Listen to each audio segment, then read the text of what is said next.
You are watching the press preview, a first look at what's on the front pages as they arrive. In the next half hour, we'll see what's making the headlines with the Guardian columnist Zoe Williams and the PR consultant Alex Deane. So let's see what's on some of those front pages for you now. Well, the Telegraph carries allegations that Boris Johnson personally instigated a leaving party for his former Director of Communications, Lee Kane, during lockdown. The Mirror leads with those same claims. While the Times doesn't specifically cover those allegations, it does highlight the Prime Minister's insistence that he's done nothing wrong over parties. The Eye focuses on the opposition Mr Johnson is likely to face over the matter from within his own party. The Mail reports on the backlash against the Archbishop of Canterbury's description of the government's Rwanda asylum plan as ungodly.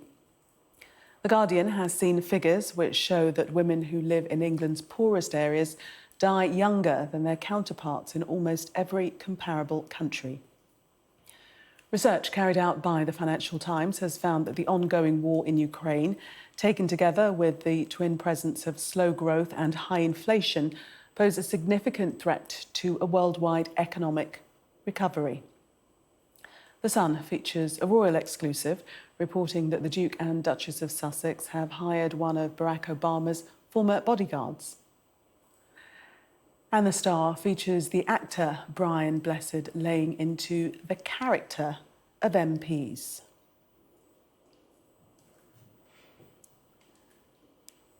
And a reminder that by scanning the QR code you'll see on screen during the programme, you can check out the front pages of tomorrow's newspapers while you watch us. And joining me tonight, Zoe Williams and Alex Deane. Welcome to you both. Let's start with, Partygate, which hasn't gone away, and it looks like Boris Johnson's been implicated in one of the parties that's under investigation. Let's look to the Daily Telegraph. As you've got your party headphones on, Zoe, we'll come to you first. I'm certainly not wearing these headphones in support of the Prime Minister, can I just add, it's because they're my daughters. Yeah, look, this surfaced in the Sundays, more of an inference than an actual fact or a story, and it surfaced on the socials as well today. So I don't think Number 10 will be too surprised. But there is this charge that Lee Kane's leaving do wasn't actually a leaving do; it was more of a kind of goodbye, and then Boris Johnson turned it into a leaving do by arriving, in full sail, full of bonhomie, calling it a leaving do, giving a speech. The really bizarre thing about all these stories is that every single alleged party comes with an official photographer.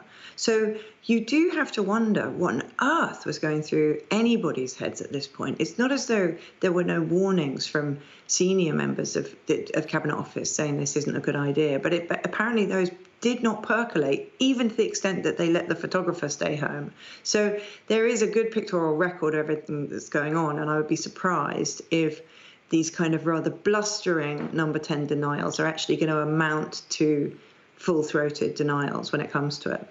Well, Downing Street have not disputed the description of the event, but said it was untrue that Mr Johnson had organised it. Alex? Yeah, first of all, Zoe, never apologise for those headphones. They're amazing. Second, my position is that this is bad. I think this is very tricky for Number 10. Look, I hope and believe I've got a sense of proportion. I don't think we should lose a Prime Minister over this. I think the reaction to this has been this whole episode has been overblown, not least for people seeking political advantage. The reason that it's bad is that the explanation that's been given to us from the Cabinet Office and from Number 10 consistently has basically been that the Prime Minister was ambushed and there were a series of things that he couldn't help or he was away and so forth. But explanations that seemed to hold up at the time.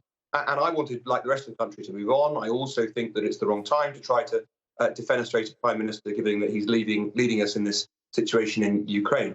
But if this is the case, if the Prime Minister instigated some of the celebrations, then it does seem different. Not because of the coronavirus rules being breached per se. I actually think we went over the top when we sought to go after the PM on that. And not because of some of the alleged activities or behaviour that people have tried to pin on Number 10, but because of the explanations that we've had that now seem to be unravelling.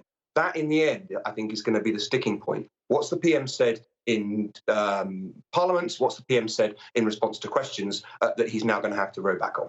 And Zoe, the point is that I think there are about 4 other parties under investigation, which the Prime Minister might have been at. So this is the beginning. And what's been reported previously is that even Conservative supporters that could have made do or suffice with one fine, if it goes on to be more than one or several, then that really is the point at which they withdraw their support.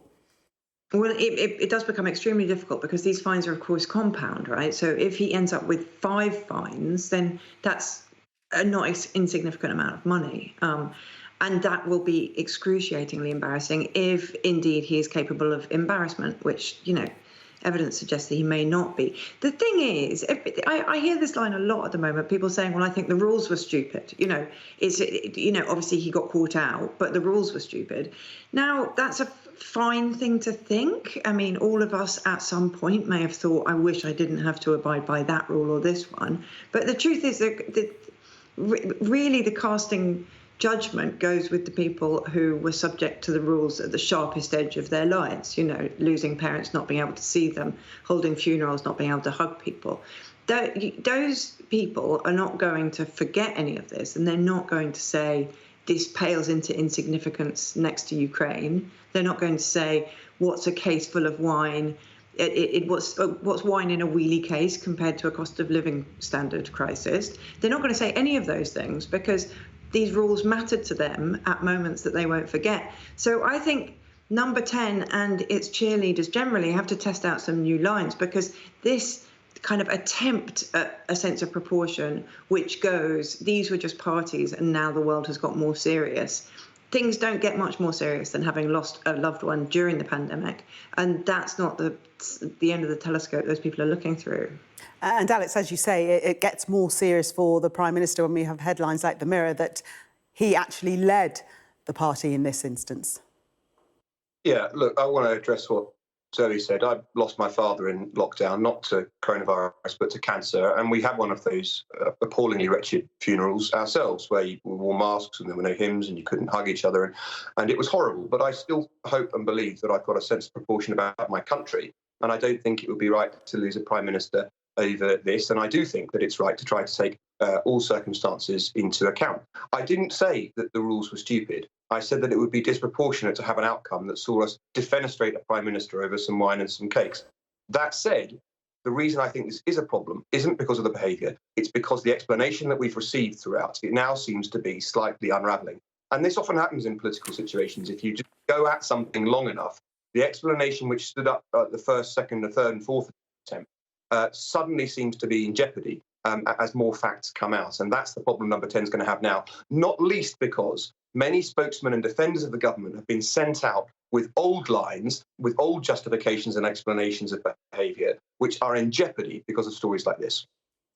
Let's move on to the Rwanda plan and the criticism that's been in all of the papers from the Archbishop of Canterbury. He, in turn, is being criticised by Conservatives now, some saying very naive in the way he's politicised this and brought it directly into his sermon. Zoe?